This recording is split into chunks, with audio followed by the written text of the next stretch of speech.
that kind of sounds like a boxing match, so we'll call it phase 3. Phase 3 of training, I know that the first 2 weeks, they've come and gone rather fast and a lot of stuff has been thrown at you guys. So we're really hoping that this phase is more of icing on the cake. Stuff to kind of just help you guys out and not so much process change or things you need to do differently based on the training. So hopefully this is, wow, ice cream. Ice cream. We sure did. Hopefully hopefully this goes smooth. But to start us out, Leanne's here just to kind of get a feel for week 2 and some feedback based on the estimate request. So, Do you want to hand out the ice cream first that are out? Yeah, I got So we it. don't get distracted by the fact that they're busy. Right? I was promised one first. I don't know if Yeah, you so, want I mean, it's kind of like Flip ours. being Wait, what's flagged, yours? you don't get burned at the stake. No, I'm just kidding. Hand out ice cream first. Sandwiches. Sales meeting. I know. They have my phone. Oh, I do? They had cookies. They had cookies. The other two. Look at this sticky pile here for the next one. All of them? Yeah,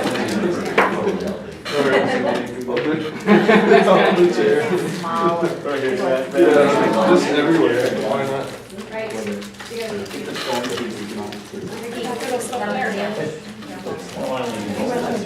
Oh, look at them. Fine, you take it. Right? No wonder no one's sitting in this chair.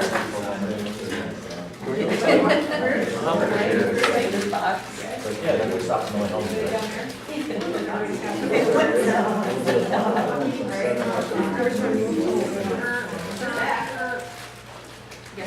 All right, so we rolled out estimate request. Are you guys feeling better about it? How's it going? I saw that, yeah. Saw that? I think, It breaks a lot, It breaks. What do you mean? all the time. Oh, Spent 10 minutes trying to click save and it wouldn't save. Keep giving me an error. what was the error message? Let's see if I get it to it again. So it might be telling you that you didn't fill in a field, maybe, potentially? Okay, we'll look at it. Anybody else having that same, that's the first time I heard that. On which process? Huh? On which process? Estimate request. Oh, so that's it, huh? How else is it going? Are you guys, is your sales reps doing okay? No, maybe.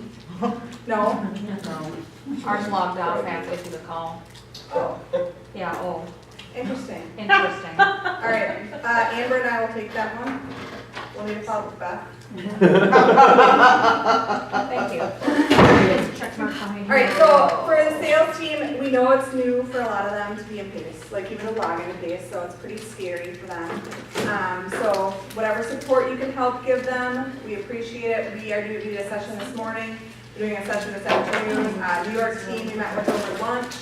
We are happy to set up more meetings, one-on-ones, any of that, to make sure that everybody feels pretty comfortable.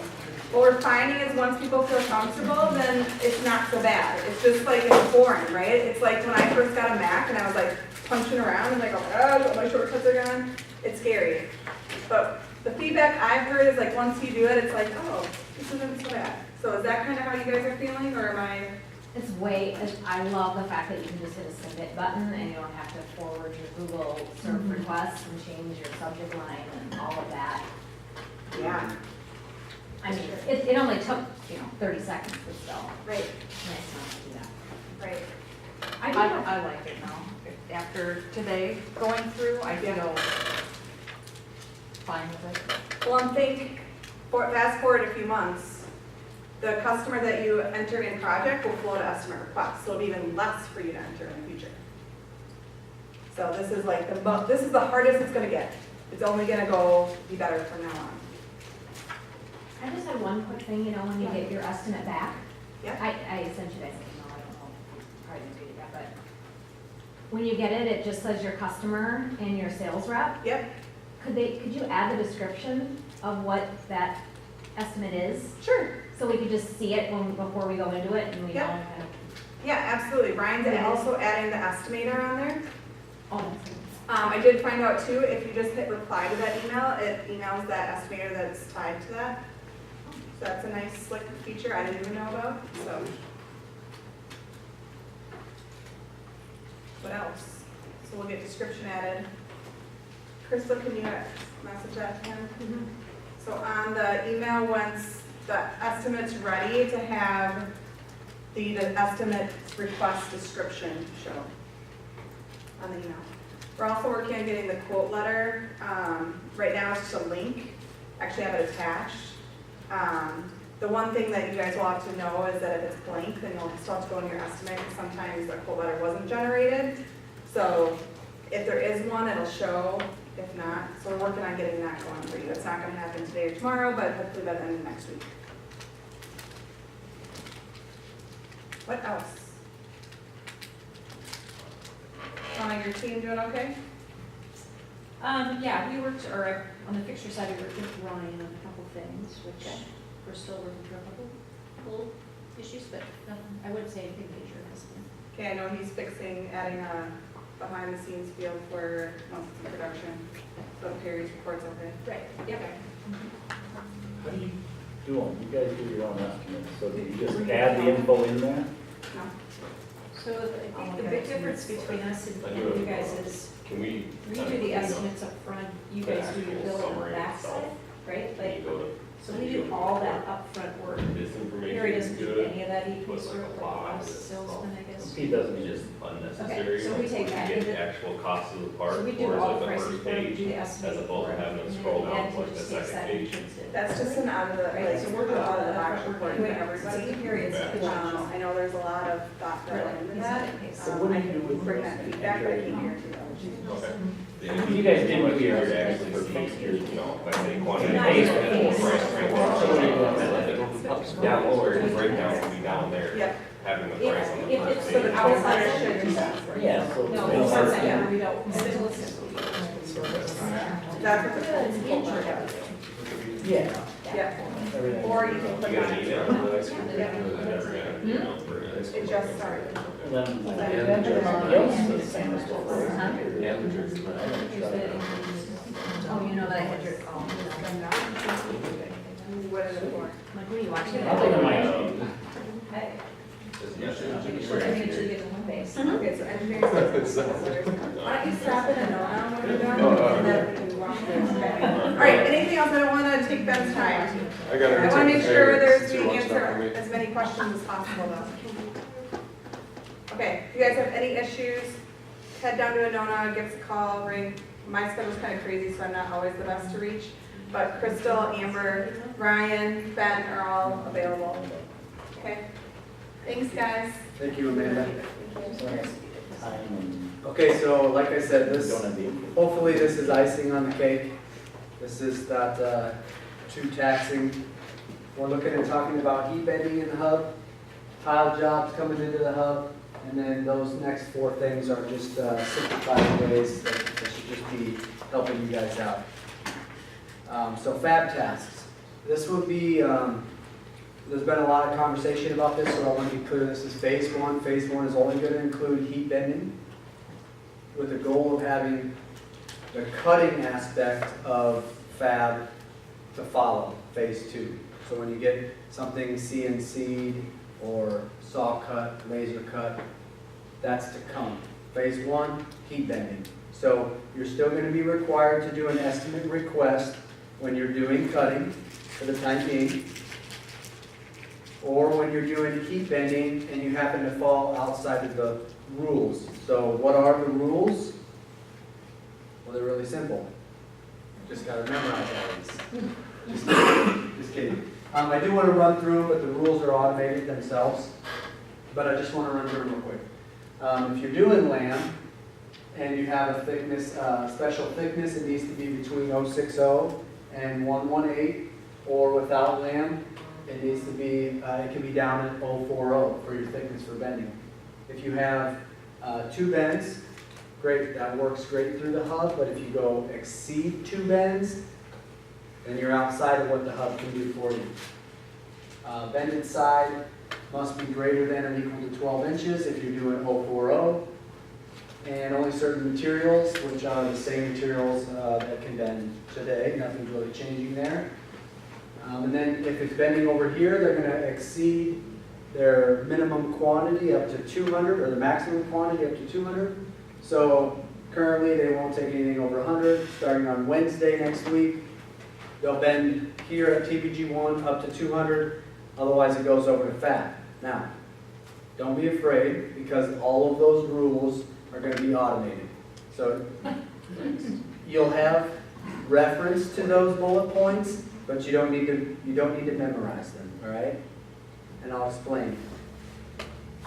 So for heat bending, retail, large format print in the hub, you're going to have 2 new operations that show up: heat bending vertical and heat bending horizontal.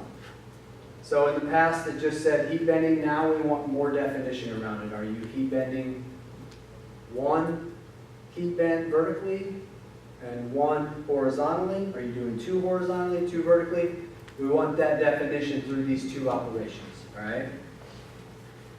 A choice is always required. So if you are doing heat bending on your print piece, one of the choices is always required, all right? But there's one choice that says yes. It's just called yes, and that's the one that will default if you end up outside of the scope of what the hub can handle. So, what to choose? Definitely take advantage of the help tip. You guys can see that in this video, I'm going to show the help tip here in a second. The help tip is going to show all of the rules that I've gone over, and the ones that I'm about to go over are going to be displayed in the help tip. So you don't have to remember it. It's in there if you need to find it. And there are examples at the bottom of the help tip to help you identify what vertical is and what horizontal is. So if you're not sure whether it's a vertical bend or a horizontal bend, use the help tip. All right, so take advantage of the help tip. And allow the rules to work for you. So if you do select something that's thicker than 1/1/8 and you need it heat bent, and you go to select one bend, a message is going to pop up and say, hey, you're outside of the scope of what we can do automatically. You need to do an estimate request. And it's automatically going to select that answer, yes, do an estimate request. So as long as you can select 1 bend or 2 bends, then you don't have to do anything else. That job's automatically going to go to the floor and get bent at either building. There's nothing else you need to do. But if you do get the notification and it does default your answer to yes, well then you need to also do an estimate request. All right? Because that just means we think it's going to be like 80%. I just made that number up. But we know it's a high percentage. We know it's a high percentage of our jobs fit into this criteria. All right? So if it doesn't fit into this criteria, you have to add that estimate request, but still select that yes. And that's that. I don't know if you guys have been kind of watching this, but when I selected 1 bend, boom, I didn't have the right width in there or height, and so it automatically changed my answer to yes and told me why. And then I can leave it on yes and do my estimate request. So additional requirements. When doing heat bending, a drawing is needed.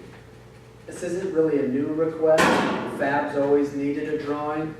Going forward, all heat bending requires a drawing be uploaded. And so we're just going to try to simplify how you get that drawing onto your ticket.